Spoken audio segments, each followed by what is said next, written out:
ریاست تلنگانہ کی حج کمیٹی کی جانب سے عازمین حج کے 5ویں قافلے کی روانگی کے موقع پر کانگریسی قائدین، تلنگانہ پردیش کانگریس کمیٹی کے کیپٹن اتم کمار ریڈی اور MLC جناب محمد علی شبیر دیگر کئی کارکنوں کے ساتھ ہری جھنڈی دکھا کر انہیں روانہ کیا۔ روانگی سے قبل عازمین کو مخاطب کرتے ہوئے کیپٹن اتم کمار ریڈی نے کہا کہ ملک میں مسلمان آزادی کے بعد سے پسماندگی کا شکار رہے ہیں اور موجودہ مرکزی کٹ پتلی سرکار مخالف اقلیت ثابت ہو چکی ہے، لہٰذا مسلمانوں کے ساتھ ساتھ دوسرے لوگوں کو بھی اب سمجھ جانا چاہیے، زیادہ کہنے کی ضرورت نہیں ہے۔ کانگریس نے بھی اپنے دور میں کچھ غلطیاں کی لیکن ملک کے لوگوں کو اتنا تباہ نہیں کیا ہے۔ اس موقع پر قانون ساز اسمبلی کے حزب مخالف لیڈر شری کے جانا ریڈی، جناب انجن کمار یادو، جناب SK افضل الدین، جناب اعجاز الزمان، جناب عبداللہ سہیل قادری کے ساتھ ساتھ کانگریس کے کثیر کارکن بھی وہاں پر موجود تھے۔ کیپٹن اتم کمار ریڈی نے آگے بتایا کہ کانگریس کی محترمہ سونیا گاندھی اور راہل گاندھی نے خاص طور پر ہدایات جاری کی ہیں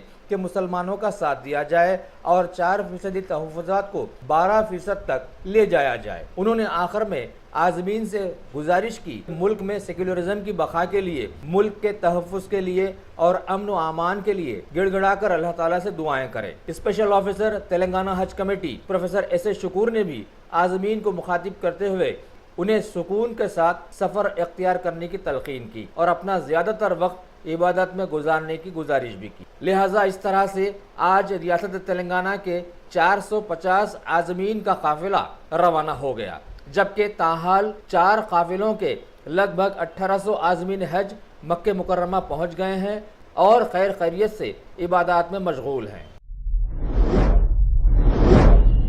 آج ضلع میڈچل کے ڈی پوچمپلی گاؤں میں حکومت کے 2 بیڈروم ہال کچن کا سنگ بنیاد ریاست تلنگانہ کے میونسپلٹی کے وزیر شری KT راما راؤ نے رکھا۔ خبر ہے کہ اس علاقے میں غریبوں کو دینے کے لیے 1 سال کی مدت میں لگ بھگ 1620 فلیٹس بنا دیے جائیں گے۔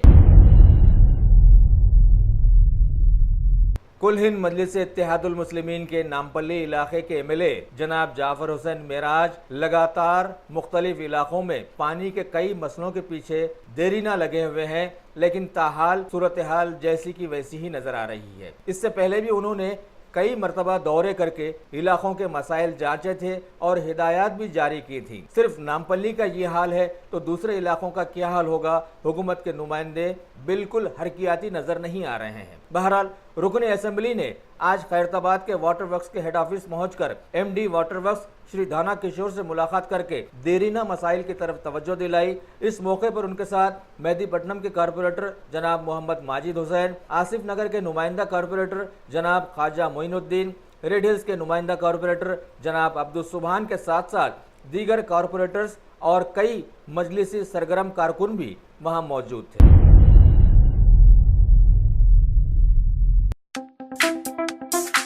شوق بڑی چیز ہے، خوشیاں دور نہیں۔ عالم پناہ کریشنز، خوش رہو۔ عالم پناہ شیروانی ہاؤس، خوبصورت لباس کی شان، عمدہ شیروانی اور پٹھانی کا ایک ہی مرکز۔ جی ہاں، عالم پناہ، سب کی زباں پر ایک ہی نام، عالم پناہ، عالم پناہ، عالم پناہ۔ خوب ہے جان، بلند ہے معیار، رواجی ملبوسات کا فیشن، عالم پناہ سے زیادہ کوئی نہ جانے۔ ڈیزائنر شیروانی، سوٹس، پٹھانی، کرتا پاجامہ اور kids wear, absolutely world class. عالم پناہ beside چو محلہ پیلیس، خلوت اسکوائر، حیدرآباد۔ کانٹیکٹ 04024501565۔ ساری دنیا میں شہرت یافتہ شہر حیدرآباد کی تاریخی مکہ مسجد کی زب و حالی حالیہ سامنے آئی ہے کہ حال میں جو بارش ہوئی تھی اس کی وجہ سے عمارت کی شمالی دیوار سے باضابطہ پانی رسنے لگا ہے اور یہ عمارت کے لیے انتہائی خطرناک ثابت ہو گیا ہے۔ جب اس بات کو مسلیوں اور سیاحوں نے منتظمین کو بتایا تو ان کے ہوش اڑ گئے اور بات محکمہ آرکیولوجی تک پہنچائی گئی، کیونکہ تاریخی مکہ مسجد کے تمام مرمتی اور تعمیری امور محکمہ آثار قدیمہ کی نگرانی میں چلتا ہے، اور خبر ملی ہے کہ محکمے کے ماہرین اس پانی کے اخراج کا جائزہ لیں گے اور پھر رپورٹ پیش کریں گے۔ تب تک دیوار گری تو گری، نہیں تو نہیں، یہ ہے محکمے کی کارکردگی۔ منتظمین معلمین کا بیان ہے کہ اس سے پہلے بھی کئی دفعہ تعمیری کام کے لیے محکمے کو بارہا توجہ دلائی گئی، لیکن عدم توجہ کی وجہ سے ہی ایسی صورتحال سامنے آئی ہے۔ بادشاہوں نے کروڑوں کے صرفے سے ملک کو ایسے تاریخی عمارتیں دے کر یادگار بنایا، اور جمہوریت کی عوامی حکومت کے نمائندوں کا حال سبھی کے سامنے اب آ گیا ہے۔ لہٰذا یہ لوگ ایسی عمارتیں تو کیا بنائیں گے، اس کی مرمت کرنے کے بھی قابل ثابت نہیں ہو رہے ہیں۔ شہر حیدرآباد کی جی ایچ ایم سی لگاتار بارش کا فائدہ اٹھاتے ہوئے حکومت کے ہری تہرا پروگرام کو بروئے کار لا رہی ہے۔ ابھی خبر ہے کہ پودوں کو زمین میں لگانے کا پروگرام کومپلی میں واقع سچترا اکیڈمی کے احاطے میں کیا گیا۔ اس پروگرام میں Rio Olympic silver medallist P V Sindhu, G H M C کے commissioner doctor B Janardan Reddy کے ساتھ ساتھ علاقے کی بلدیہ کے دیگر کئی عہدیداروں نے حصہ لیا۔ تلنگانہ کے ریاستی وزیر شری ہریش راؤ کے حلقہ سدی پیٹ کو ریاستی حکومت نے کئی زمروں میں ابھی تک کئی انعامات سے نوازا ہے۔ اب خبر آئی ہے کہ وہاں کی میونسپلٹی کو بھی عوام کی بہترین خدمات کے سلسلے میں ISO 9001-2015 کا خصوصی ایوارڈ دے دیا گیا ہے۔ اب سوال پیدا ہوتا ہے کہ شہر حیدرآباد کی میونسپلٹی ایسے ایوارڈ کب لے گی؟ ریاست تلنگانہ کے سول سپلائز کے کمشنر شری سی وی آنند IPS کی عوام کے سلسلے میں بہترین کارکردگی کو دیکھ کر یوم آزادی کے موقع پر CM KCR نے انہیں ایک خصوصی ایوارڈ سے نوازا۔ لہٰذا آج محکمہ سول سپلائز کے لوگ، محکمہ لیگل میٹرولوجی کے عہدیدار اور رائس ملر ایسوسی ایشن کے لوگوں نے مل کر اتحاد کا مظاہرہ کرتے ہوئے شری سی وی آنند IPS کو مبارکباد پیش کی، اور انہوں نے اس موقع پر سبھی کو مخاطب کرتے ہوئے بتایا کہ اس دنیا میں ہر چیز ممکن ہے اگر کوئی سچے دل سے کام کرے۔ سائبر آباد میں رچا گنڈا کے IT علاقے میں محکمہ پولیس نے ایک تحسین آفریں اقدام کے تحت IT کمپنی میں کام کرنے کی لاتعداد لڑکیوں کی سہولت کے لیے شی شٹلز کو لایا، جس میں ڈرائیونگ کے لیے بھی خواتین ہی کو رکھا گیا ہے۔ اس کارکردگی پر لوگوں نے سائبر آباد پولیس کے اس اقدام کی سراہنا کی ہے۔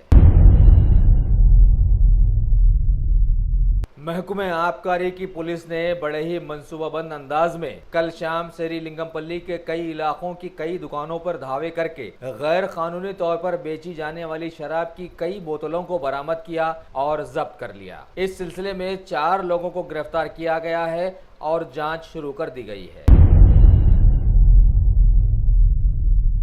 شہر حیدرآباد کی commissionerate task force central zone کی ٹیم نے آج ایک اطلاع پر کارروائی کرتے ہوئے ایبٹس کے علاقے میں واقع شبھودیا اپارٹمنٹس کے ایک فلیٹ پر دھاوا کر کے 3 پتوں والا جوا کھیلنے میں مصروف تقریباً 13 لوگوں کو گرفتار کر لیا، اور وہاں سے 1,16,050 روپیوں کی نقد رقم کے ساتھ ساتھ 104 کھیلنے کے پتے ضبط کر لیے۔ آگے کی تحقیقات جاری ہیں۔ آج کے اس دور میں شادی معیاری، پکوان معیاری، ہر چیز معیاری ہو چکی ہے، لہٰذا لیجئے فرنیچرز بھی معیاری دستیاب ہے، نت نئے ڈیزائن کے ساتھ موجود ہے۔ ڈائریکٹر فاروق اشرف، ملیکا فرنیچرز، روبرو والٹا ہوٹل، مغل پورہ، حیدرآباد۔ حیدرآباد شہر کے پوش علاقے مہدی پٹنم سے ایک دردناک خبر آئی ہے کہ ایودھیا نگر میں واقع ایک اپارٹمنٹ کی دیوار گر جانے سے بازو میں کام کرنے والے 2 مزدور ناگیش اور رمیش ہلاک ہو گئے ہیں، جو کہ وویکانند نگر کے رہنے والے تھے۔ پولیس نے کیس درج کر کے تحقیقات شروع کر دی ہیں۔ آج حیات نگر پولیس حدود کے علاقے میں ایک سڑی گلی لاش دریافت کی گئی، جسے پتہ نہیں کب کے مار کر پھینک دیا گیا تھا۔ لہٰذا پولیس نے پنچنامہ کر کے تحقیقات کا آغاز کرتے ہوئے محکمہ فورنسک کو وہیں طلب کر لیا تاکہ بچی کچی لاش کا پوسٹ مارٹم وہیں پر کیا جا سکے۔ ریاست تلنگانہ کے ظہیر آباد سے ایک انہونی واقعے کی خبر آئی ہے کہ وہاں کے علاقے رحمت نگر میں واقع حضرت امام بابا رحمت اللہ علیہ کی اہلیہ حضرت بی بی ختیجہ اماں کی درگاہ کا تعویذ اچانک ہلنے لگا اور ایسا نظارہ بن گیا جیسے کوئی سوتے ہوئے سانس لے رہا ہو۔ لہٰذا یہ خبر آنن فانن چاروں طرف پھیل گئی اور سینکڑوں لوگ یہ نظارہ دیکھنے کے لیے وہاں جمع ہو گئے۔ میڈیا بھی وہاں پہنچا، چادر ہٹا کر دیکھا گیا تو یہ نظارہ سچ ثابت ہوا ہے۔ مرکزی کابینہ نے اپنی ایک بیٹھک میں نیو میٹرو ریل پالیسی کو منظوری دے دی ہے، جس کے تحت ملک کی کئی ریاستوں میں یہ سہولت بہم پہنچائی جا سکے گی۔ مرکزی وزیر خزانہ شری ارون جیٹلی نے میڈیا کو بتایا کہ سرکار نے فیصلہ لے لیا ہے کہ ملک کے کئی ریاستوں کے نئے شہروں میں عوام کی سہولت کے لیے میٹرو ریل پروجیکٹ شروع کر دیے جائیں گے۔ مرکزی کابینہ نے بہار اور جھارکھنڈ کے نارتھ کوئل اریگیشن پروجیکٹ کو بھی منظوری دینے کا فیصلہ لیا ہے، جو کہ عرصے دراز سے رکا ہوا تھا۔ آگے بتایا گیا کہ ابھی تک من جملہ پروجیکٹس میں سے 18 مکمل ہو چکے ہیں اور ماباقی 33 کو بھی اگلے سال تک مکمل کر دیا جائے گا۔ بھارت میں سیل فونز پر بلو ویل ایپ کے سلسلے میں کئی شکایات موصول ہونے پر حکومت بھارت نے گوگل اور فیس بک کے لوگوں سے رابطہ پیدا کر کے اس ایپ کو فوراً ہٹا دینے کا مطالبہ پیش کیا۔ خبر ہے کہ اس ایپ کو استعمال کرتے ہوئے نہ صرف بھارت بلکہ ساری دنیا میں بچوں کا ذہن خودکشی کی طرف مائل ہو گیا اور اس سلسلے میں کئی حادثات بھی رونما ہو چکے ہیں۔ بھارت میں 1984 میں سکھوں کے خلاف ہوئے فسادات کے 199 کیسز کو بند کرنے کے SIT کے فیصلے کی جانچ کے لیے سپریم کورٹ نے ایک 2 رکنی ججز پینل کو بنایا اور 3 مہینوں کے اندر رپورٹ پیش کرنے کے احکامات جاری کیے ہیں۔ بھارت کی NIA نے مسلسل 3 سالوں سے خبروں میں رہنے والے جموں کشمیر میں دہشت گردی فنڈنگ کے سلسلے میں تقریباً 12 علاقوں کے مختلف مقامات پر دھاوے کیے، جو کہ ابھی بھی جاری و ساری ہیں۔ بھارت کی اوپری ریاستیں آسام اور بہار میں حالیہ زبردست بارش کی وجہ سے آئے طوفان میں تیزی ابھی بھی باقی ہے، جس کی وجہ سے وہاں کے لوگوں کی پریشانیاں ابھی بھی ختم نہیں ہوئی ہیں۔ صرف بہار میں ہی اس طوفان کی وجہ سے 56 لوگوں کے مرنے کی خبر آئی ہے۔ راحت و بچاؤ کی ٹیمیں اپنے کام میں لگی ہوئی ہیں۔